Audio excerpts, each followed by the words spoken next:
Pong umaga, ang ating pong paksa ay tungkol po sa salitang pakinabang at ang kabaligtaran po niyan ay pagkalugi. Ano po? At ang tema po ay iikot sa kapag huminto ang tibok ng puso. Tunay na pakinabang ba ang dala mo kung inyo po ngayong kakapain? Ano ho? Sabi nga ni Pastor Eli, hindi ko malimutan, yun ngang tagihawat at saka bukol-bukol sa katawan mo, nakakapa mo. No? Kapain mo rin ang buhay mo.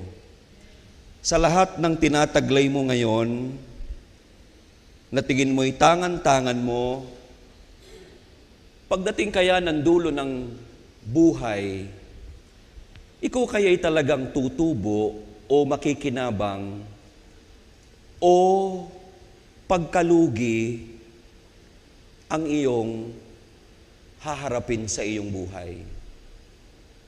Mahalaga po ito, mga minamahal. Tayo po ay gawa ng gawa, kilos ng kilos, pagod ng pagod. Pero ang usapan po ngayong umaga ay hindi po pakinabang na pang-100 taon lamang.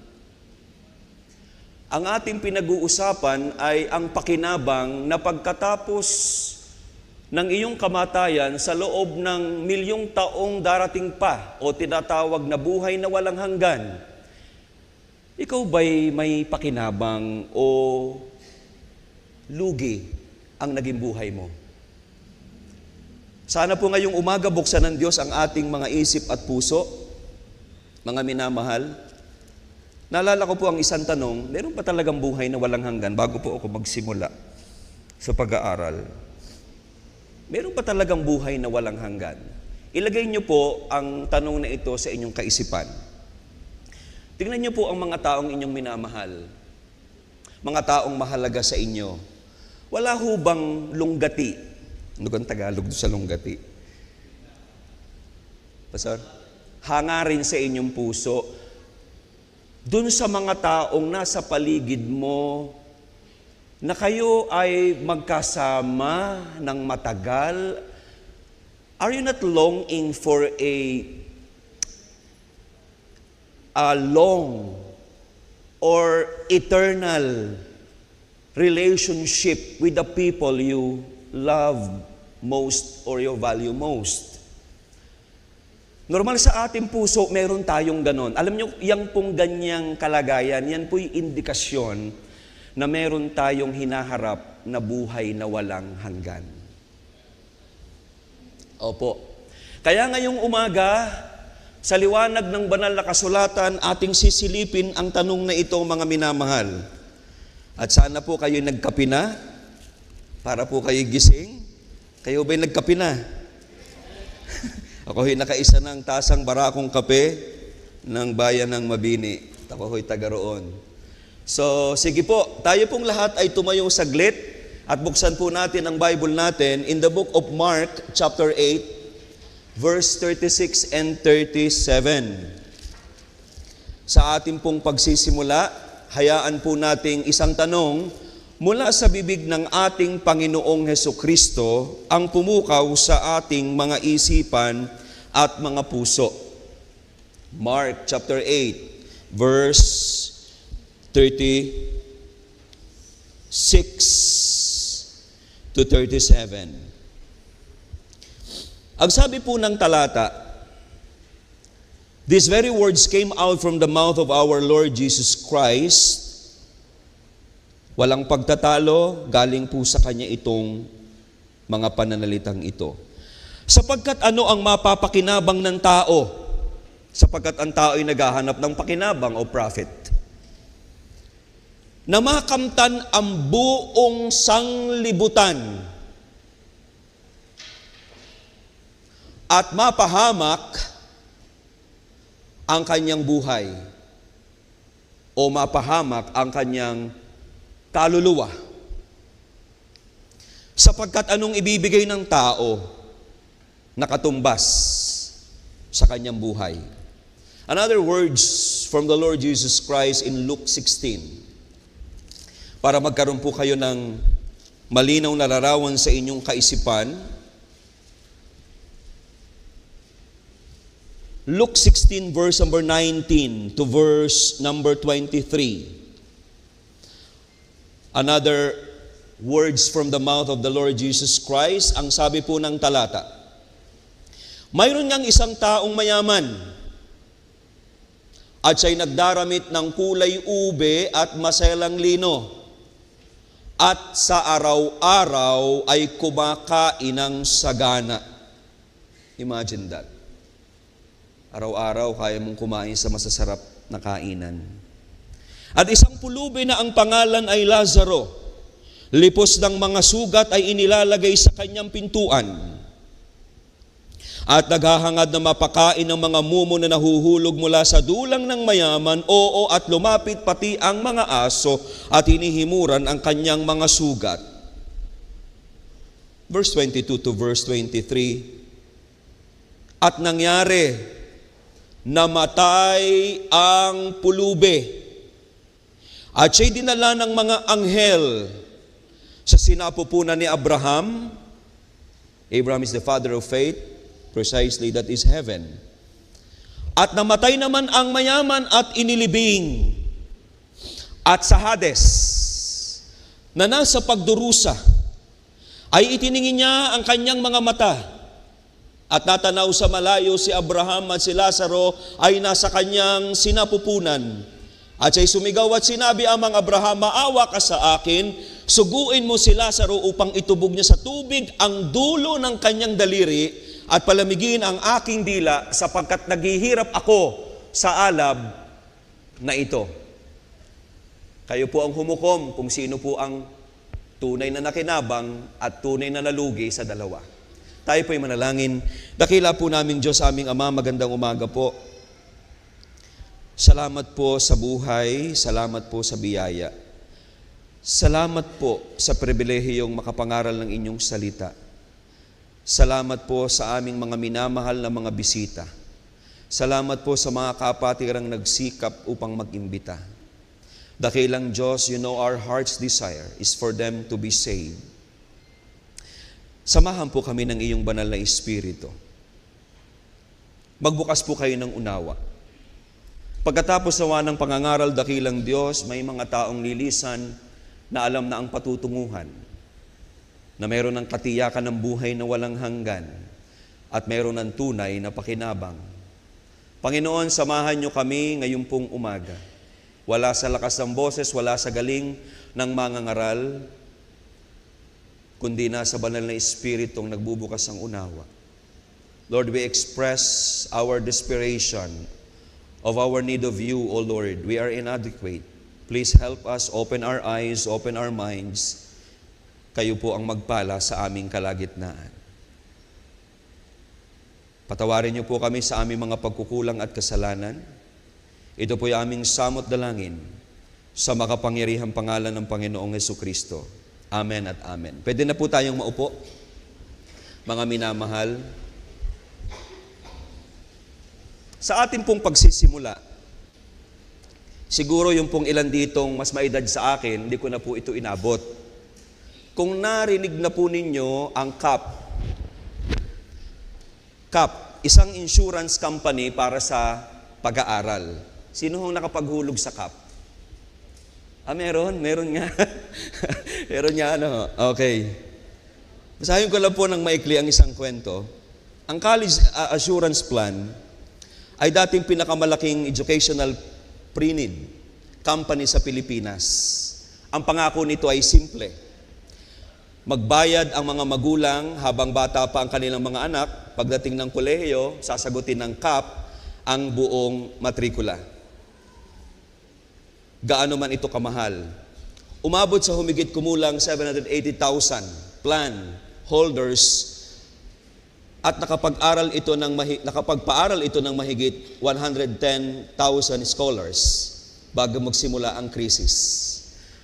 Ngunit noong unang bahagi ng 2000, mabilis na lumabas o tumaas, ang tuition fees ng mga pribadong paaralan samantalang hindi sapat ang kita o kinikita ng mga investment ng trust fund ng CAP upang matugunan ang lumalaking obligasyon.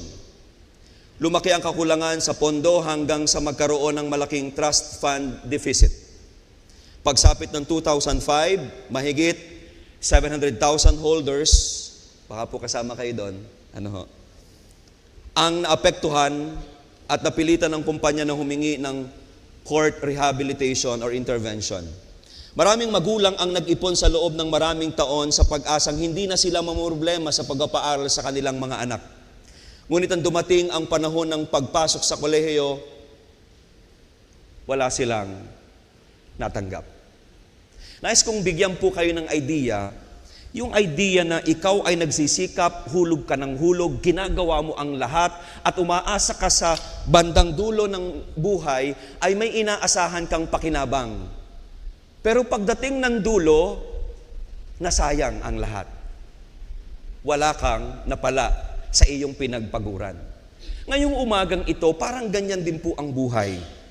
Ano man ngayon po ang inyong pinagkakaabalahan, ano man ang inyong nilalagakan ng inyong kalakasan, oras, panahon, at malalim na pag-ibig at pagpapahalaga, ay umaasa ka na sa dulo ng iyong buhay o sa hinaharap ng iyong buhay ay magdadala sa iyo ng tunay na pakinabang. Tama ho ba? Kanya nga lamang, marami sa ating mga tao po, ang abot ng pananaw ay ang hinaharap lang po nila ay yung buhay bago ang kamatayan. And it seems they are so sure sa mga bagay na kanilang niyakap at inilagay sa paligid ng kanilang buhay at tinanganan ng kanilang buhay at inipon ng kanilang buhay, sigurado na ako sa aking hinaharap. Maraming tao sigurado hanggang kamatayan, pero mga minamahal, ang buhay po natin sa maniwala at sa hindi, sapagkat ang katotohanan ay hindi kayang baguhin ng iyong sariling paniniwala. Ang katotohanan ang dapat magpalakad ng iyong paniniwala. Pagkatapos ng iyong buhay, yung bang lahat na ngayon ay taglay at iyakap ng buhay mo, ay talagang pakinabang ang dadalhin sa iyo o masaklap na pagkalugi lang ang sasabanain mo. Siyasatin mo ang iyong sarili ngayong umaga. Sa ilang mga talata, sa James 4:14, sige po, tayo magbasa ilang talata saglit, mga minamahal. Kaya, kapag ang lahat po ay natapos, mga minamahal, ano ang tunay na madadala mo? Sa buhay, karaniwang sinusukat ng tao ang pakinabang sa pamamagitan ng tanong na, magkano ang kinita mo? Ano ang naipundar ko? Gaano ako naging masaya? Gaano kalaki ang aking naabot? Gaano ako iginalang ng ibang tao? Ano ang maiiwan ko sa pamilya ko o pamamana ko? Na parang ito yung nagbibigay ng tunay na sense ng pakinabang at kabuluhan ng buhay. Ngunit mga minamahal, mamamatay tayo at pupunta sa kabilang buhay. Ang mga bagay na ito kaya may dating sa kabilang buhay. Kaya ngayong umaga, nais po namin kayong dalahin sa isang pag-aaral. James 4:14, ang sabi ng talata, can we flash that verse? Sabi ng talata sa James 4:14, can you help me po para mabilis akong makausa dahil ito po ay 33 pages. Wala? Okay. Kayo nga hindi nakakaalam ng mangyayari bukas, ano ang iyong buhay? Ang buhay mo'y isang singaw na sa sandaling panahon ay lumilitaw at pagdakay napapawi. Ang buhay ay gaya ng singaw. Sandaling lumilitaw at pagkatapos ay mawawala. Maaaring mahaba ito sa pakiramdam, ngunit napakaikli upang gamitin mo para damdamin mo at yakapin mo at nasapin mo ang lahat ng meron ka sa buhay mo. Isang araw, mapapawi ka at iiwan mo ang lahat at wala ka ng kapangyarihan para lasapin ang lahat ng meron ka. James 4:14. Hebrews 9:27. Kung paanong itinakda sa mga tao ang mamatay na minsan, pagkatapos ito ay paghuhukom. The Bible is very clear. Ang Biblia po ay napakaliwanag. Sadya tayong mamamatay, itinakda ito sa atin, at pagkatapos ito'y paghuhukom. Nagbibigay sa atin ng maliwanag na kaisipan na pagkatapos mong mamatay, hindi pa tapos ang buhay. May haharapin kang pananagutan. May haharapin kang kabilang buhay. Yan po ang sinasabi ng banal na kasulatan. And in 1 Timothy, I just want to read this as an additional part ng ating introduction. 1 Timothy chapter 6, verse number 7. Okay? 1 Timothy 6, verse number 7. Sige po, I need, pwede bang yung isang, kaya bang pagsabayin nyo? Nandito yung, yun. Sapagkat wala tayong dinalang anuman sa sanlibutan. Tama ho bang Bible? Nung lumabas tayo, wala tayong dalang kahit ano, and then wala rin naman tayong mailalabas na anuman. Gaano man karami yung daladala natin, yung hubad nating kalagayan kung paano tayo umalis, ang sabi ng Bible, pag alis natin, wala tayong dala at wala tayong maiilabas na kahit anuman. Bible po yan. Hubad ako lumabas sa bahay, bata ng aking ina, hubad uli akong aalis doon. Ngayon, kung ako'y hubad na aalis, doon sa pagkahubad na yun, na wala akong madalang kahit ano, ano yung pwede kong makuha? Ano yung pwede kong makamtan sa buhay ko, na paglipat ko sa kabilang buhay, pakinabang! At hindi kalugihan. Mga minamahal, iisa ang buhay mo. Isang beses ka lang binibigyan ng Diyos ang pagkakataong mabuhay sa lupang ito. Ipinakilala niya ang kanyang sarili na mayroong walang hanggang Diyos at walang hanggang buhay. At ngayon, itinuturo sa atin ng banal na kasulatan sa maliwanag niyang pagtuturo, ano ang pwede mong makamtan kung saan ikaw ay tunay na makikinabang at hindi ka malulugi. Kayo ba'y gising na? Hindi ako galit ha. Hindi ako galit. Hoy, hindi po ako galit. Ako lang po ay mariin sadyang magsalita. Pero hindi po ako galit. Hinihingal lang ako eh. Okay. Ngayon, meron po akong ilang puntos. Silipin natin saglit. Ang ilang mga bagay na tila ang tingin natin mga tao, pakinabang. Okay? Titingnan po natin yan. Sa liwanag ng banal na kasulatan, actually, ang nakakatuwa sa banal na kasulatan, wala kang maitatago. Dinideklara niya kung anong totoo. Sinasabi niya kung ano ang katotohanan. Ngayon po, puntahan natin ang unang puntos. Okay? Tila pakinabang. Akala mo ay talagang mahalaga. Maraming bagay ang tila may pakinabang habang nabubuhay ang tao. Okay? Ngunit hindi sapat upang bigyan ng pangwakas at walang hanggang kabuluhan ang iyong buhay. Titinan po natin ang isang taong mismong nakaranas ng mga bagay na inaasam nating lahat. Tingnan natin ang kanyang pagbubulay, ang kanyang deklarasyon. Samahan niyo po ako in the book of Ecclesiastes chapter 2. Hindi niya po ito mararanasan pa. Ang kanya pong salaysay, naranasan ko na. Tingnan po ninyo kung paano gumana ang kanyang pagbubulay. Ecclesiastes chapter 2. Mga bagay na tila may dalang pakinabang o mukhang pakinabang. Okay? Medyo mahaba-haba po ito. Samahan po ninyo ako. Ecclesiastes. Opo, Ecclesiastes chapter 2. Yan. Yan. Isa-isahin po natin yan. Sa buhay mong ito, sa buhay nating ito, normal, ilalagak natin ang ating oras, pagkukumahog sa mga bagay na tila makikinabang tayo. Tutubo ako rito. Ano ho? Mag-i-invest ako rito, ibibigay ko ang sarili ko dito dahil tila makikinabang ako, meron ako ditong makukuhang ganansya. Inay-ay po yan ni Solomon. Si Solomon po ang tinuturing na pinakamayaman at pinakamatalinong taong nabuhay sa mundo. Solomon is a real historical figure. Kahit dalhin mo sa kasaysayan, totoong may Solomon. Kaya ang Bible po, bigyan ko kayo ng idea, kung bakit ang Bible ay totoo. Pag sinunsun mo at nag-aral ka nito, lahat ng binabanggit niyang pangalan, lahat ng binabanggit niyang lugar, tunay. Kaya siyasatin mo siya, pag-aralan mo siya, hindi ka ililigaw. Isang tunay na kasaysayan ang ibabandera sa iyo ng banal na kasulatan. Yan po ang Bible. Ang kanyang salita po'y kanyang itinala o kanyang inilagay sa kasaysayang totoo.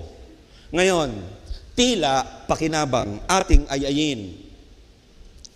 Ecclesiastes 2 verse 1. Kayo ba'y nandyan pa? Oo. Samahan niyo ho ako ng ilang oras. Kayo gaho ay, pag kayo na may nanonood ng Netflix, bigay todo kayo. Di ba? Isipin niyo yun, ano? Bigay todo tayo sa Netflix, sa YouTube, pag sa Bible, pag sa salita ng Diyos, sa pinanggagalingan ng buhay mo. Bakit ang tao'y aayaw? Ang hangin na nilalanghap mo, ang tubig na iniinom mo, ang pagkain na kinakain mo, galing sa Kanya. Amen? Kaya lagi kong biro, yung ayaw makinig sa Diyos, huwag kang huminga. Ibuga mo yan. Pabalik, bugahe. Pambihira. Hinga ka ng hinga ng hininga ng Diyos, ayaw mo makinig ng salita ng Diyos, gumawa ka ng sarili mong universe. Hindi pwedeng ikaw ay patira at ikaw pa ang malakas ang loob. Sa kayo nagkita ng pinatira nyo na sa bahay, siya pa ang nagdidikta sa inyo. Pinatira ninyo, layas dyan, lagay mo ang pagkain dyan. Ba, masasapok mo yan. Mga minamahal, patira ka lang ng Diyos sa mundong ito. Amen? Oho. Verse 1. Nagsiyasat po si Solomon dito sa Ecclesiastes 2. Hoping matapos ko ito. Okay, verse 1.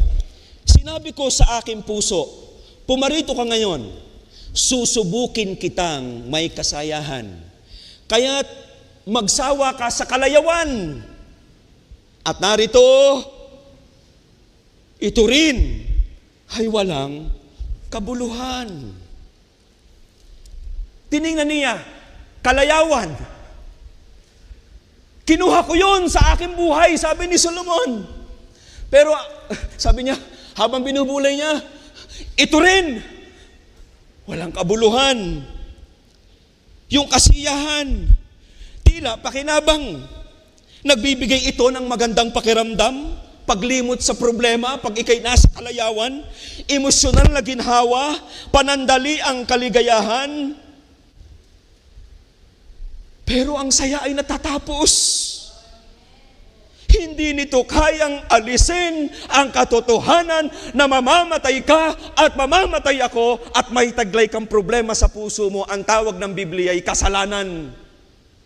Tumawa ka man ng tumawa, hindi maitatago ng tawa ang guilt ng puso mong nagkasala.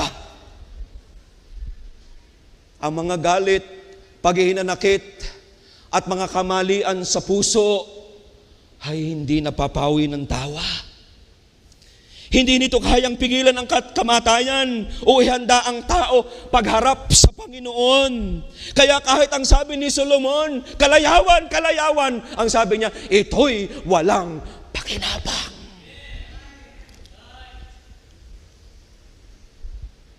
Sige, humanap ka ng kalayawan. Tingnan mo kung saan ka dadalhin yan. Tatay ko nga lagi ko nagagamit na ilustrasyon ng aking ama. Patay na po siya. Pwede kong i-relate sa kalayawan ng bisyo. Masipag siya, sigarilyo, alak. Anong kanyang, nakinabang ba siya? Ang dulo ng buhay niya, cancer of the brain, cancer of the lungs at the same time. First time kong nakita kong umiyak ang tatay ko sa buong buhay ko. Nakinabang ba? O nalugi?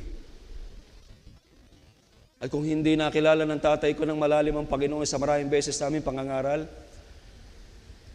don't know kung nasa saan siya. O sure na hindi siya nasa piling ng Panginoon kung hindi niya kinilala ang Panginoon. Verse 2. Aking sinabi tungkol sa tawa, ito'y ulol at sa kasayahan. Anong ginagawa nito? Pati tawanan at aliwan, pinuna niya. Gaano kalalim ang pag-iisip ni Solomon? Na binubulay niya talaga lahat ng meron siya ngayon. Nagbibigay ng loob ang tawanan at aliwan, pansamantalang pagtakas sa kabigatan, kasiyahan sa paglilibang. Pero ang sabi niya, ito'y ulol. Hindi nasasagot ng tawanan yung pinakamalaking pangangailangan ng puso sa ilalim. Ang tawanan ay maaari nagpapagaan ng isang gabi, ngunit hindi nito mababago ang walang hanggang kalagayan ng ating kaluluwa. Next, verse 3. Aking siniyasat sa aking puso na kung paanong masasayahan ang aking katawan sa pamamagitan ng alak. Ano yung mga bagay na pwede kong kainin o inumin para magpasaya ng puso ko o ng buhay ko? Pinatnubayan pa ng karunungan ng aking puso at kung paanong hahawak sa kamangmangan, hanggang sa aking makita kung ano ang mabuti sa anak ng tao na marapat nilang gawin sa silong ng langit sa lahat ng kaarawan ng kanilang buhay. Alak at pagpapasasa. Sinubukan ni Solomon ang kasiyahang dulot ng alak at pagpapasasa. Nagbibigay ito ng pansamantalang saya. Minsan lakas ang loob. Di ba? Pag nakainom, lakas ang loob. Paglimot sa problema, para walang problema. Pagtakas sa lungkot. Pero ang pansamantalang ginhawa ay hindi tunay na lunas. Maaari pa itong humantong sa pagkaalipin, pagkasira ng buhay at higit paglayo sa Panginoon. Ang kasiyahang panandalian ay hindi katumbas ng buhay na walang hanggan. Amen ho ba? Wala rin. Oho. Wala rin. Verse 4. Puntahan natin ang verse 4, mga dakilang gawat na ipundar. Verse 4. Gumawa ako sa ganang akin ng malalaking gawa. Nagtayo ako sa ganang akin ng mga bahay. Nagtanim ako sa ganang akin ng ubasan. Okay, verse 5. Gumawa ako sa ganang akin ng mga halamanan at mga liwasan o parke. At aking tinamnan ng mga sari-saring puno ng kahoy na nagkakabunga. Gumawa ako sa ganang akin ng mga tipunan ng tubig upang dumilig sa gubat na pagtatamnan ng mga punong kahoy. Grabe po ang kanyang mga dakilang gawa, malalaking proyekto at mga nagawa, mga bahay at gusali, mga ubasan at halaman at taniman. Pero binubulay niya ang lahat ng kanyang itinayo na ito. Ang ganda. Ang ganda. Ang ganda ng parke, ang ganda ng dam, ang ganda ng bahay ko. Pero nagbubulay siya. Inuunawa niya. Hanggang kailan ko to malalasap? Hanggang kailan ko to madadala? Aalis ako sa mundong ito. Nagbulay pa rin siya. Hindi pa rin ito. Kasi iiwanan ko ang lahat ng ito. Mga minamahal, wala. Sa kanyang nakikita. 7 and 8. Ako'y bumili ng mga aliping lalaki at babae. Nagkaroon ako ng mga aliping ipinanganak sa aking bahay. Nagkaroon din naman ako ng malalaking pag-aarit, mga bakahan at mga kawan, higit kaysa lahat ng mga nauna sa akin sa Jerusalem. Nagtipon ako sa ganang akin ng pilak at ginto at ng tanging kayamanan ng mga hari at ng mga lalawigan. Nagtatangkilik ako sa akin ng mga lalaking mga awit at mga babaeng mga awit at ng mga kalayawan ng mga anak ng tao, mga sari-saring instrumento ng musiko. Iya'y totoong marami. kayamanan at ari-arian. Nagbibigay ito ng tulong, kaginhawahan, impluwensya, kapangyarihan, kakayahang magpatakbo ng malalaking gawain. Pero kahit maraming tao ang naglilingkod sa isang tao, walang sino man ang maaaring mamatay para sa kanya at humarap sa Diyos sa kanyang lugar. Maraming maaaring maglingkod na tao sa lupa, ngunit ang kaluluwa ay haharap sa Diyos bilang personal. Yun pa rin kasi ang dulo ng lahat. Mga bakahan at kawan, inisa-isa niya ang lahat ng yan. Pilak at ginto, marami akong pera. Pero pagdating ng kamatayan, hindi ko pwedeng gamitin para salagin ang kamatayan. Alam niyo, hanggang ngayon, bigo ang taong talunin ang kamatayan. Tama ho ba? Oo. At pagdating natin sa harap ng Diyos, hindi natin mabibili ng salapi ang kapatawaran, hindi mabibili ng salapi ang katwiran, hindi mabibili ng salapi ang buhay na walang hanggan, at hindi mabibili ng salapi ang pagtakas sa hustisya ng Diyos. Haharap tayo sa Panginoon. Naririyan po yan. 8 and 10. Nagtipon din ako sa ganang akin. Nabanggit na po natin. Mga awit, verse 10, anumang ninasa ng aking matay, hindi ko ipinagkait, hindi ko pinigil ang aking puso sa anumang kagalakan, sapagkat nagagalak ang aking puso dahil sa lahat kong gawain, at ito ang aking bahagi sa lahat ng aking gagawin. Yung ma-enjoy ko, yung lahat ng pinagpagurang ko, yun yung bahagi ko. Kasi anong silbi na ako'y naglagay ng lahat ng ito, pero hindi ko malasap yung ligaya sa lahat ng tangan ko. Pero ang sabi niya, lahat ng ito, walang kabuluhan. Verse 9, sa gayoy naging dakila ako, lumago ako ng higit kaysa maraming nauna sa akin sa Jerusalem, ang akin namang karunungan ay namamalagi sa akin. Pagiging dakila, naging dakila ako, naging sikat ako, nagtrending ako, sikat ako. Nagbigay ng karangalan, impluwensya, kapangyarihan, paggalang ng tao, pakiramdam na mahalaga. Pero, ang pagiging dakila sa mata ng tao ay hindi garantiya na ang tao ay tatanggapin ng Diyos sa langit na bayan. At walang dakila na sisinuhin ng kamatayan o iilagan ng kamatayan. Maaaring kilala ang pangalan ng tao sa mundo.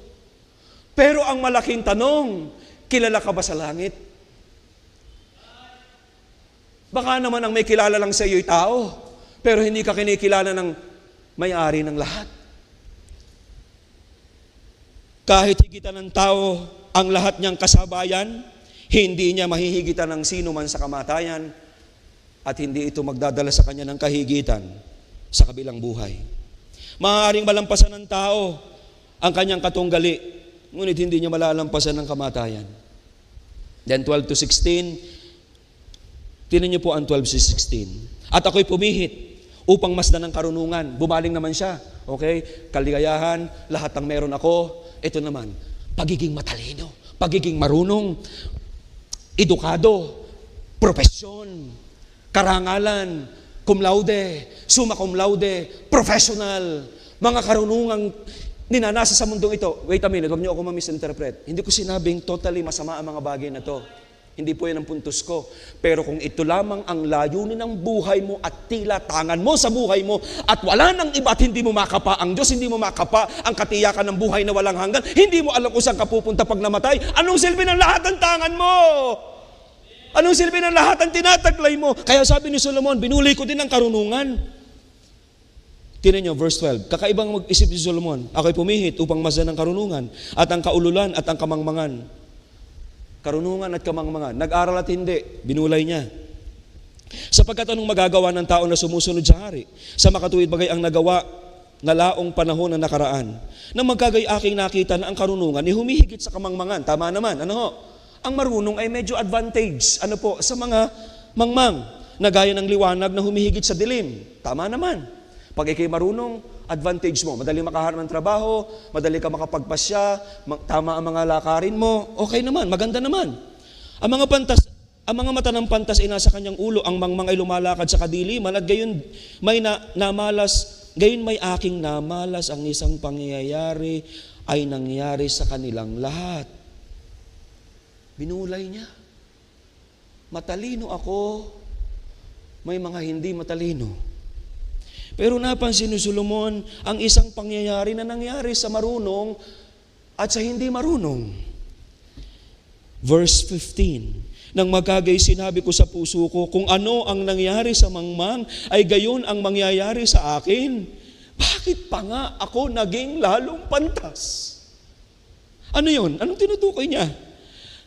Nang magkagayoy sinabi ko sa puso ko, ito man ay walang kabuluhan, sapagkat kung paano ang pantas ay gayon din ang mangmang, walang alaala magpakailanman. Malilimutan din lahat ng yan. Ay, ano ngayon kung matalino ka o marunong ka pag namatay ka? Dahil sa mga araw na darating ay malilimutan lahat na. I think yung mga matatalino ng 1,000 years ago, di na natin kilala. At pag namatay tayo, yung ating mga naaalalang matatalino ng ating henerasyon, hindi na rin naman natin maaalala. Tama ho ba? Kaya tama yung Bible eh. Anong sunod? At kung paano ang pantas ay namamatay, ay gayon ang mangmang. Namamatay ang matalino, namamatay ang mangmang. Ito po'y isang malalim na pagbubulay. Kung talagang ito'y pakinabang, kinukumpara ko yung maraming ari-arian sa walang ari-arian, yung matalino at hindi matalino, yung marunong at hindi marunong. Sana kung nandun, ito'y may pakinabang. Bakit Bakit ako mamamatay at iiwanan ng lahat at iiwanan ko lamang at hindi ko na mai-enjoy ang lahat ng ito? Yan ang sinasabi ni Solomon dito. Mamamatay ako. Mamamatay ka. Wala rin. Sabi niya. Kaya nga sabi ng 17, sa gayo ipinagtanim ko ang buhay, sapagkat ang gawa na ginawa sa ilalim ng araw ay mapanglaw sa akin, sapagkat lahat ay walang kabuluhan at nauuwi sa wala. Meron pang isang bagay, inyo pong tinan ito, sa 18 to 21. Mga magulang, pakinggan nyo to. 18 to 21. Ipinagtanim ko ang lahat kong gawa na aking ginawa sa ilalim ng araw. Yamang marapat kong iwan sa tao na susunod sa akin. Tiningnan naman niya yung anggulo. Okay, iiwanan ko. Tiningnan niya yung anggulong, sige. Ipamamana ko naman Ipamamana ko naman. Tiningnan niya yung anggulo na yon. So tiningnan niya kung may kabuluhan yon o pakinabang yung ganong diwa. Ito yung kanyang pagbubulay. 19. Sinong nakakaalam kung siya'y magiging isang pantas o isang mangmang?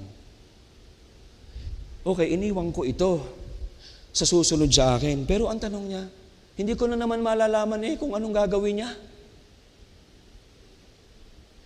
Kaya mali po yung yung parang ang dating kita ka ng iyong lolo at ng iyong lolang namatay. Katingin sa iyo kung anong alam yung Hindi ho totoo yun. Pag namatay ka, disconnected ka sa lupa. Hindi ho. Pasilip nga kung yung aking ipinamanang 1 milyon kung saan ginagamit ng aking apo. Sabi, wala nakakaalam. Pag alis mo, diretso ka. Pag nasa impyerno ka, nasa langit ka, wala ka doon alaman, wala ka nalalaman sa lupa. Katulad dati, wala naman tayong nalalaman sa nalalaman ba natin yung mga nasa langit at nasa impyerno? Hindi din naman natin alam hindi naman tayo Diyos. Pagdating sa langit, parang tayo naging all-knowing at alam natin yung ginagawa ng ating mga anak. Kaya nung binubulay niya, pati yung pagpapamana, yung idea ng pamana. Actually, pamana ito, pangalan at bagay na maiiwan. Gayon may magpupuno siya sa lahat ng aking gawa, na aking ginawa, at sa aking pinagpakitaan ng karunungan sa ilalim ng araw, ito man ay walang kabuluhan. Kaya't ako'y bumalik upang aking alisan ng pag-asa ang aking puso tungkol sa lahat na gawa na aking ginawa sa ilalim ng araw. Sapagkat may tao na ang nagawa ay sa pamamagitan ng karunungan at ng kaalaman at ng kabihasnan, gayon may sa tao na hindi gumawa niyon ay iiwan niya na pinakabahagi niyon, ito man ay walang kabuluhan. Kahit yung idea na sinasabi mo, ito'y para sa aking mga anak, iiwanan ko at titiyakin kong maganda ang kanyang kalagayan. Alam niyo, pagdating niyo sa buhay na walang hanggan, hindi mo matitiyak at malalaman. Kaya kahit sa pagpapamana, yung sinasabing mga magulang, okay, may iiwanan, hey,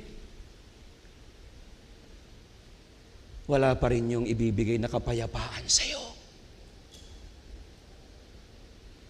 Alam niyo ang pinakamagandang kapayapaan, makinig kayo, kung ako'y magulang, yung ako'y aalis at tiyak kong ako'y pupunta sa langit at alam kong ang anak ko ay susunod sa akin sa langit. Pero yung ganito, 50 million, 2 hectares, 3 hectares of land, iiwanan ko sa aking anak.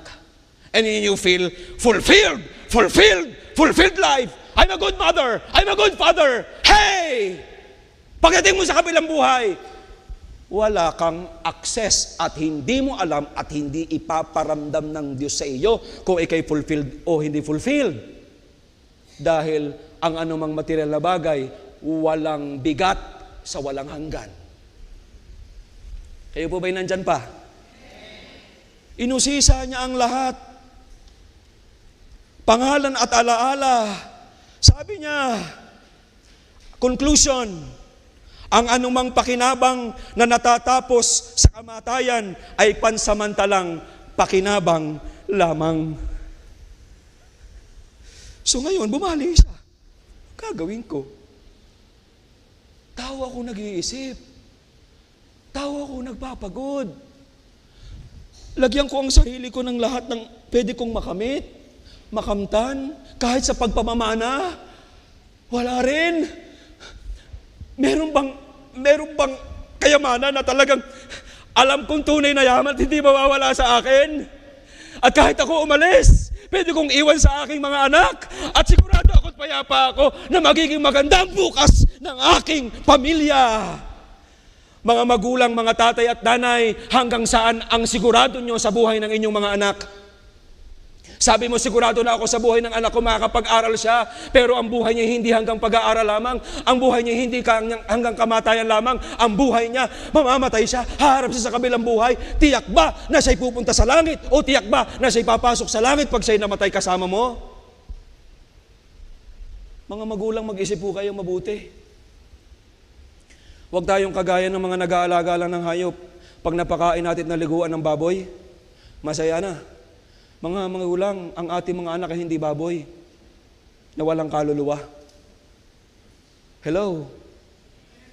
Kaya kung ikaw ay magulang na feeling mo ikay mabuti, dahil ikay nagtatrabaho, mabuti naman nga ito sa mababang pagtingin. Pinakakain mo, pinaaral mo, inihanda mo siya, handa na siya, pwede na siyang humarap sa mundong ito, pwede na siyang magtrabaho, able na siyang harapin ang lahat ng problema sa mundong ito, makakapagtrabaho siya, magkakapera siya, and then you feel, I'm a good father, I'm a good mother. Mga minamahal, lahat ng pagsisikap na hindi ang puso ay pag-ibig o pagkasabik o pagpapahalaga sa kaluwalhatian ng Diyos, lahat ng gawang yan, ang tawag ng Bible, kasalanan.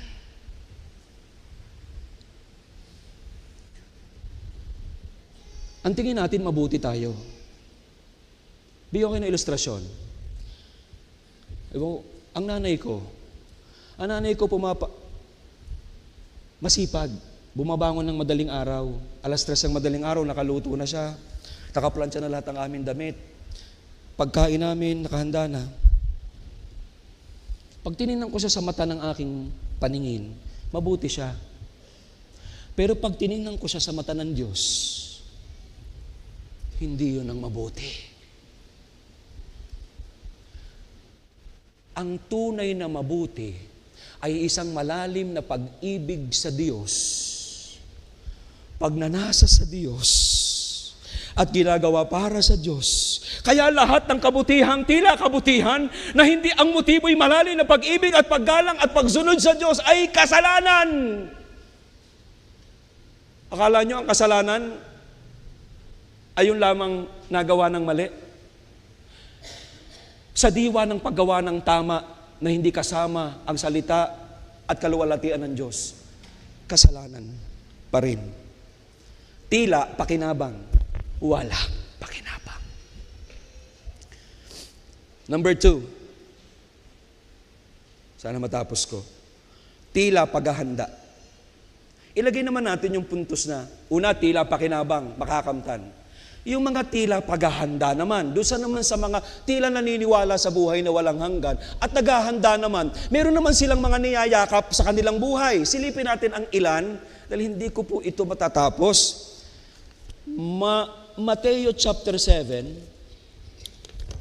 akala mo madadala ka sa maganda. Tingnan nyo ito.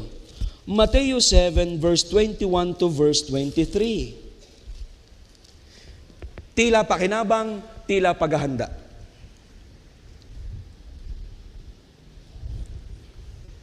Tingnan nyo po ang mga taong Matthew 7. Matthew 7, verse 21 to 23. Okay. So napatunayan na natin, wala lahat yan. Meron pansamantalang gamit, may pansamantalang pakinabang, pero hindi talaga ikaw tunay na makikinabang pagharap mo sa kamatayan. Okay? Next. Tila paghahanda, akala mo madadala ka sa maganda. Ang mga taong ito'y tila naghanda, naniniwalang may buhay na walang hanggan, at tila naghanda sila sa kanilang paraang nalalaman. Anong sabi? Mateo 7 verse 21. Hindi ang bawat nagsasabi sa akin, Panginoon, Panginoon, ay papasok sa kaharian ng langit. Basagin natin na ang paniniwala. Sabi ni Jesus, mga minamahal, mga nakikinig po, hindi lahat na nagsasabi sa akin, inamin niya sa kanya mismo, ng Panginoon, Panginoon, papasok sa kaharian ng langit. Kaya yung paniniwala na lahat ng tao ay palangit o kaya lahat ng relihiyon ay tama, iba-iba lang ang paraan yan, iba-iba lang ang pangalan, iba-iba lang ang pinaniniwalaan, pero ang dulo ng lahat ay langit. Alam niyo po bang sabi ni Jesus mali yun? Sabi ni Jesus, hindi lahat ng natawag sa akin papasok sa langit. Kaya alam niyo, pag nagbasa kayo ng Bible, makinig po kayo, pag nagbasa kayo ng Bible, tatama ang isip mo. Pag wala kang alam sa salita ng Diyos, katwiran mo sala. Biruin mo yung, yun may iba-iba lamang, pero lahat naman ng tao pag namatay palangit, saan mo kinuha yun? Tanong ko, saan mo kinuha yun at sino may sabi noon? Mapagkakatiwalaan ba ang pinagkunan mo ng paniniwalang iyan? Kahit pa si Mayor, kahit pa si BBM, kahit pa si Donald Trump. Ito si Jesus ang may sabi, hindi lahat na nagsasabi sa akin, Panginoon, Panginoon, ay papasok sa kanang langit. Sino lamang? Kundi ang gumaganap ng kalooban ng aking Ama na nasa langit. Mamaya, bubulahin natin kung ano yan. Pero tinan nyo ang paghahandang ginawa nila. Verse 22. Marami ang magsasabi sa akin sa araw na yon. Ito ang kanilang paghahanda. Tila paghahanda. At sa kanilang iniisip, pagharap ko sa Panginoon, langit ako. Papapasukin ako sa langit. Kaya magandang tanong ito. Anong hawak mo ngayon na paniniwala o conviction na sa isip mo, pag namatay ka, tiyak akong pupunta ako sa langit dahil ito ang meron ako? Anong sabi nila? Hindi ba nagsipanghula ako? Nagsipanghula kami sa pangalan mo, sabi nila, nangatwiran sila. Ang aming ginagawa sa lupa ng mga pangangaral at mga activity doon sa simbahan namin ay sa pangalan mo. Kaya ingat po kayo, kahit po sabihin sa Diyos ang pinag-uusapan, tingnan mo talaga ng malalim kung talaga sa Diyos yan. Sa pangalan mo'y nagpalayas kami ng mga demonyo. Imagine nyo, naggumawa pa ng mga miracle, nakapagpalayas sila ng mga demonyo sa pangalan ni Jesus. At ito pa, sa pangalan mo'y nagsigawa kami ng maraming gawang makapangyarihan. In your name, Jesus Christ, we have done great and wonderful works, including good works, including works. Gumawa kami ng mabuti. Ito yung aming pinagagawa sa lupa. Tumulong kami sa mahihirap. Ibinigay ko ang aking yaman sa mga charity. Ito, marami akong gawang makapangyarihan. Anong sabi ni Jesus? 23. Kung magkagayi, ipapahayag ko sa kanila, kailanmay hindi ko kayo nakilala. Magsilayo kayo sa akin, kayong manggagawa ng katampalasanan. Imagine nyo, they presented their good works and their goodness, and yet the Lord told them. Kaya yung iniisip mo ba, Pumunta ako sa langit, papasok, mabuti naman ako eh. Wala naman ako inaargabyadong tao. And it seems na parang nakatuntong ka doon sa lahat ng ginagawa mo at magagandang ginagawa mo at parang yun ang tagapagligtas ng buhay mo at parang papapasukin ka sa langit. Mga minamahal, pero ang realidad naman, makinig po kayo, hindi lang naman mabuti ang ginagawa mo. Alam mo, sa kaibuturan ng puso mong gumagawa ka ng kasalanan. Ayun na nga lang, hindi pagsimba. Sabi ng Panginoon, 6 na araw nagagawa ka, di ba? Isang araw ay akin. Pag binulay mo ang salita ng Diyos, we fail. Bagsak tayong lahat. Marami tayong iniisip. Hindi kayang takluban ng kabutihan ng ginawa nating kasalanan. Sa tingin nyo, yung mga nagnakaw ng mali-maleta, pwede bang sabihin nila, tumulong naman ako sa mahihirap, kaya Sandigan Bayan Judge, ako'y inyong i-acquit dahil ito naman, tinan nyo ha, ito good works ko, compare naman sa bad works. Ganun ba ang hustisya? Ang hustisya hindi nakukumpara ng mabuti at ng masama. Ika'y susukatin doon sa ginawa mong masama. Na iyong niyurakan at dinaya ang bansang Pilipinas, kaya dapat kang managot. Tama? Mga minamahal, kapag ikay naglalakad at nakatapakan ng papel, walang kaso yon. Pero naglalakad ka, paglakad mo kayo, natapakan mo ang paa ni Mayor Di Makuha, sorry po. Iba ang dating nun. Paano kung ang natatapakan mo sa buhay mo hindi paan ng Mayor, kundi paan ng Diyos? Na parang ang lakas-lakas ng loob upang mabuhay sa mundong ito ay patuloy naman ang pagtapak mo sa Kanya at pagbaliwala mo sa Kanya mga salita. Hello? Tila pakinabang. Hindi ko na maiisa-isa ito. Pero hindi pumasa yung mga kabutihan. Hindi pumasa yung relihiyon nila. May relihiyon sila, may kabutihan sila, may gawa sila, pero hindi pumasa. Sapagkat pagdating sa kaligtasan, malinaw ang turo ng Diyos kung paano ka papapasukin sa langit. Hello? Iyon ang alamin mo ngayong umaga. Bakit Brad? Ikaw ba pag namatay tiyak ang palangit? Yes po. Kahirap namang nagyayakag ako sa lugar na hindi ko alam kung saan ako pupunta. At kung ang nangangaral sa harap mo, hindi din alam kung saan pupunta, ay dalawa na kayo na hindi mo alam kung saan kayo pupunta. At bakit pa ibibigay ang Bible at tiyak na mamamatay si Jesus kung ang buhay na walang hanggan ay hindi mo talaga matitiyak sa buhay mo? Sabi ko po, 33 pages ito. Pero iso-shortcut ko. Next. Kasalanan, yung mismong kasalanan, tila nagpapaligaya. Makikinabang ako sa mga kasalanang ito. Tingnan nyo ang ilang mga talata. Kailangan ko po kasing i-shortcut. 1 Corinthians 6. Punta tayo doon. Tila pagpapaligaya. O nagbibigay ng kaligayahan at kapayapaan. Tila lumalaya ka. Tila sumasaya ka. 1 Corinthians 6. Tingnan nyo po ito. 1 Corinthians chapter 6. Kung ang dala mo'y ang buhay na ito, niyaya ka pati pinaglalaban mo at sinasabi mong may dalang sarap sa buhay ko, may dalang ligaya at may dalang parang kalayaan sa buhay ko. Pero ito naman yon, 1 Corinthians 6 verse number 9 to verse number 10. Please bear with me. 1 Corinthians 6 verse 9 to verse number 10. O hindi ba ganyo nalalaman? Ang mga liko ay hindi magmamana ng kaharian ng Diyos. Huwag kayong padaya. Kahit ang mapakiapid ni ang mga mananamba sa Diyos-Diyosan. Basahin nyo nga po uli. Ni ang mananamba sa Diyos-Diyosan. Ni ang mga ngalunya. Ni ang mga nambababae. Sexual sin. Ni ang mapakiapid sa kapwa lalaki. Hindi po kami sabi nun ha. Diyos po ang may sabi niyan. Ni ang mga magnanakaw, ni ang masasakim, ni ang manglalasing, including na lahat ng bisyo at kalayawan, ni ang mapagtungayaw, ni ang manlulupig, daladala ng buhay mo ang mga bagay na yan. Niyayakap mo yun kasi nagbibigay sa iyo ng sarap at ligaya. Tandaan mo, ang sabi ng talata, ay hindi magmamana ng kaharian ng Diyos. Hello? Bible yan. Pinaglalaban mo ang kasalanan at kamalian, pagsuwag sa Diyos, hindi ka makikinabang. Yung sasabihin mong, huwag mo akong hahatulan. Ang Diyos lang kami karapatang humatol. Ayan na nga ang hatol ng Diyos. Revelation 21 verse 8. Revelation 21 verse 8. I want to read. Tila pagkapaligaya. Ngunit sa mga duwag, mga hindi mananampalataya. Anong idea ng hindi mananampalataya? Nabubuhay ka, hiwalay dito. Basta nabubuhay ka lang sa kung anong alam mong tama at mali. Walang Bible ang buhay mo. Yun. Kasi ang ibig sabihin ng, makinig po kayo, ang ibig sabihin ng pananampalataya, nabubuhay ka sa kung anong sinasabi ng Diyos.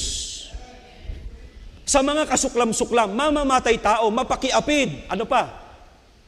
Mga manggagaway, gumagamit ng kapangyarihang itim at ng dyablo para sa mga mabubuting bagay. Mga mapagsamba sa Diyos-Diyosan. Mga inukit, mga ribulto, mga kung ano-anong ipinapalit at inilalarawan sa Diyos, o mga bagay na pinipili mong sambahin at piliin sa buhay mo ng higit sa Panginoon, sa lahat ng sinungaling, ang kanilang bahagi ay sa dagat-dagatang nagnininga sa apoy at asupre na siyang ikalawang kamatayan. And then Romans 6:23, ano ang tatamasain mo sa kasalanan? Romans 6:23, makinig po kayo. Yan na po, nasabi na natin, yung impyerno, yung ikalawang kamatayan, sapagkat ang kabayaran ng kasalanan ay kamatayan. At pag ikay namatay, to shorten this preaching, naalala niyo po yung mayaman at saka yung pulubi. Naalala niyo po yung binasa natin, Luke 16, pag namatay, nandun ang tunay na paglalantad. Makinig po kayo. Pagkatapos ng kamatayan, tunay na paglalantad kung talagang nakinabang ka o hindi. Yung mayaman, ang daming dala niya sa lupang ito. Pero nung mamatay siya, mayaman siya. Nung mamatay siya, pulubi siya. Ito naman pulubi, walang maipagmamalaki sa lupa. Tanging pananampalataya lang ang meron sa kanya. Pero nung mamatay siya, naging mayaman siya. Nalantad pagkatapos ng kamatayan, ang tunay na siya. Makinig po kayo. Pagkatapos ng araw ng kamatayan mo, malalantad kung ano ka. At kung sino ka. Kung lugi ka o nakinabang ka. Let's proceed. Kailangan ko pong i-shorten ang 33 pages kong preaching. Matatapos ko yata ito. Makinig po kayo. Tingnan niyo po yung verse. Ang kabayaran ng kasalanan ay, let that sink in your mind. Ano daw po ang bayad sa kasalanan? Ang pamumuhay mo na paghahanap ng kaligayahan at kasiguruhan sa nilikha kaysa lumikha ay kasalanan. Sabi ng Bible, sila'y mga nagsisamba sa nilalang kaysa lumalang. Yun ang nangyari sa atin. We tend to exchange the Lord. Walang Diyos-Diyos. Hindi mo hinahanap ang Diyos sa iyong buhay. Hinahanap mo ang mga kaloob ng Diyos sa iyong buhay. Pero yung Diyos mismo, hindi mo hinahanap sa iyong buhay. Pinapahalagahan mo yon. Hindi sa iyong niyayakap mo. Parang anak lang, gusto lang yung baon, ayaw naman doon sa nanay. Yung baon, huwag ka sa plato. Ayoko. Bira, gusto lang ibaon. Ang gusto lang mamanahin. Imagine mo mga babae, nagpakasal ka, nakagown ka ng magandang-maganda. May ginto. Tapos sakatingin sa iyo yung mahal na mahal kita. Mahal na mahal kita. Tapos pagkatapos ang kasal nyo, hindi, huwag kayo mag-isip na kung ano, hindi po tayo pupunta doon. Pagkatapos ang kasal nyo, nandun na kayo, maghahanin mo na kayo, di hinubarang ka na, makinig po kayo, huwag niyo muna akong hatulan. Paghubad nyo, mga yung gown na may ginto, kinuha niya, at tatakbo na siya, at sayang siya, yes, nakuha ko na.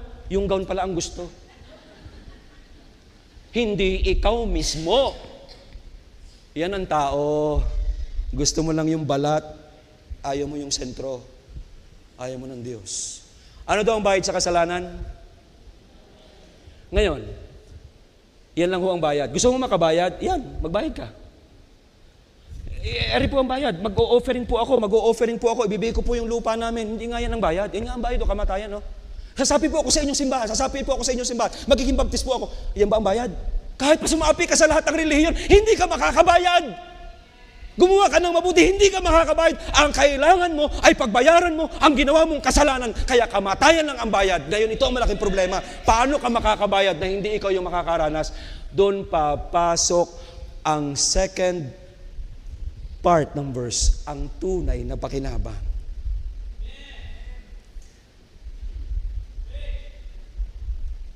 Ang kaloob na walang bayad. Anong ibig sabihin?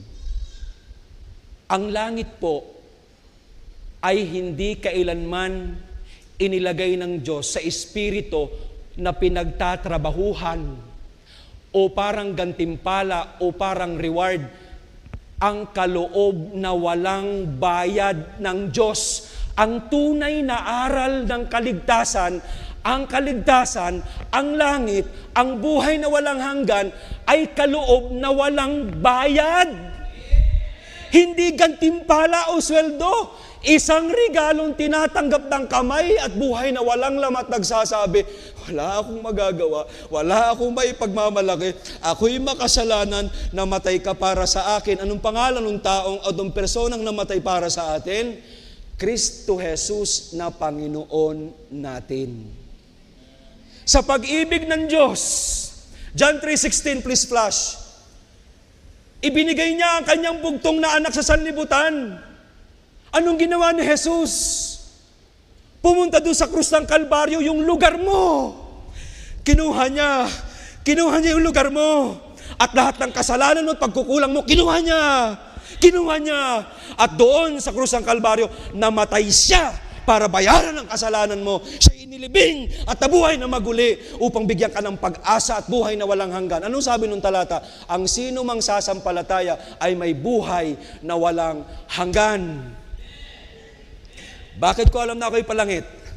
Isang araw ng buhay ko, nakita ko, ako'y makasalanan, ako'y pa-impyerno, walang relihiyong pwedeng magligtas sa akin, ni yung baptista nagtuturo sa akin, hindi pala siya ang tagapagligtas, pero salamat sa baptista ito na nagtuturo sa akin, na ako'y itinuturo sa Kanya. Itinuturo ako kay Jesus at sinasabi sa akin, makasalanan ka, pa-impyerno ka, wala kang magagawa, wala makapagliligtas sa iyo. Si Jesus lang ang namatay para sa iyo. Ngayon, yung kasalanang nagpako sa Kanya ay iyong layuan at yung ipinako para sa iyo ay iyong mahalin at tanggapin mo sa iyong buhay at mabuhay ka para sa Kanya at yun ang tunay na pakinabang. Meron kang buhay na walang hanggan. At sa aking paglulundo, Luke 23. Meron bang taong nakatiyak ng langit? Yes. Luke 23 verse 39 to 43. Dito po ako magwawakas. Merong katabi ang Panginoon, dalawang kriminal. Malapit na silang mamatay. Parehong kriminal, parehong walang maipagmamalaki. Walang sukat maiaro sa Diyos. Anong sabi nung isa? Kung talagang ikaw ang Kristo, iligtas mo ang sarili mo, pati kami. Walang kinaiba sa mga taong naghihirap at mga taong ang tingin sa sarili may patago sa Diyos. Kailangan mo akong payamanin. Kailangan mo akong pagalingin. Kailangan mong ipakita sa akin, tunay ka sa pamamagitan ng mga material at mga nararamdaman kong kaginawahan. Kung hindi din lang, hindi katunay na Diyos. Naghihirap ako.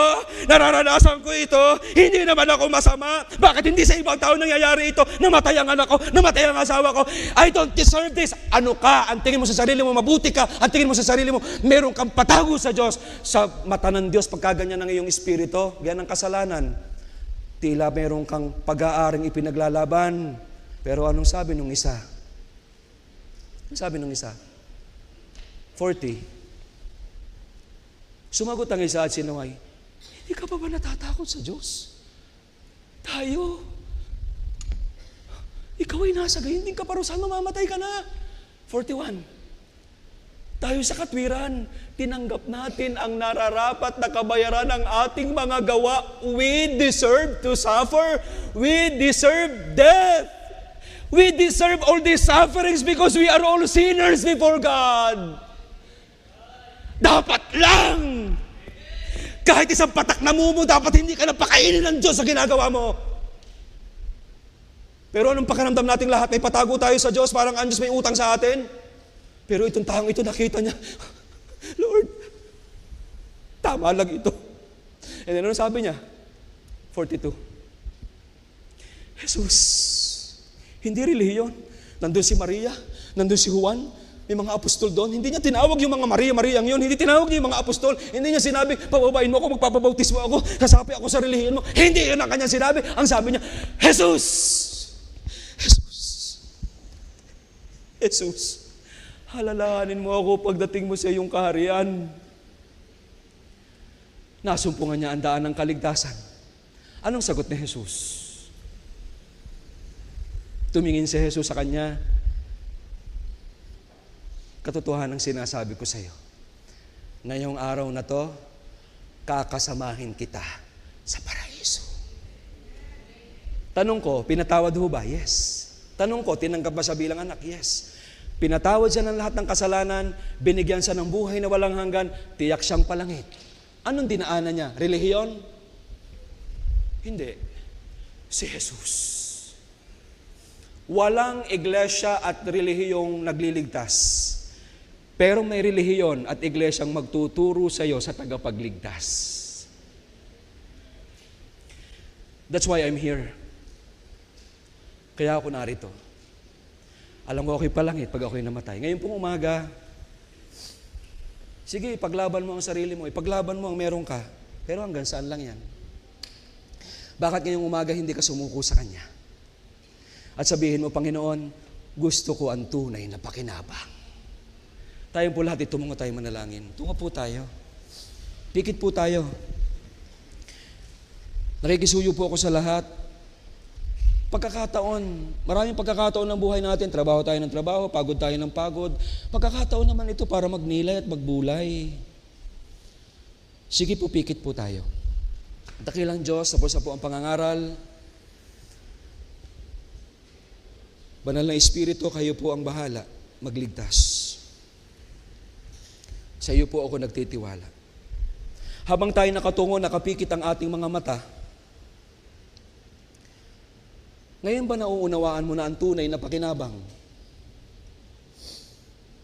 Nararamdaman mo na talagang wala ka at lugi ka kung wala si Jesus sa iyong buhay. Nararamdaman mo yung dagok sa kasalanan ng pamumuhay na tila meron kang pinapahalagahan na magbibigay sa iyo ng tunay na pakinabang bukod sa Diyos at bukod sa tagapagligtas. Ngayon, nararamdaman mo sa iyong puso, nais mo magbalik loob sa Diyos, nais mo magsisi, at nais mong sabihin, Panginoon,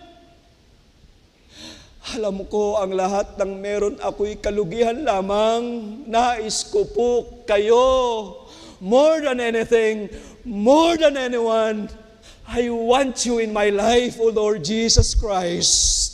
You are my Savior. Naniniwala ako na matay ka para sa aking kasalanan. Binayaran mo ito. Namatay ka, inilibing at nabuhay na maguli para maging pag-asa ng buhay ko at sabihin, tunay ikaw na tagapagligtas. Ngayong umagang ito, tinatanggap kita sa aking puso bilang aking Panginoon tagapagligtas. Gusto ko po sa langit ako magpunta.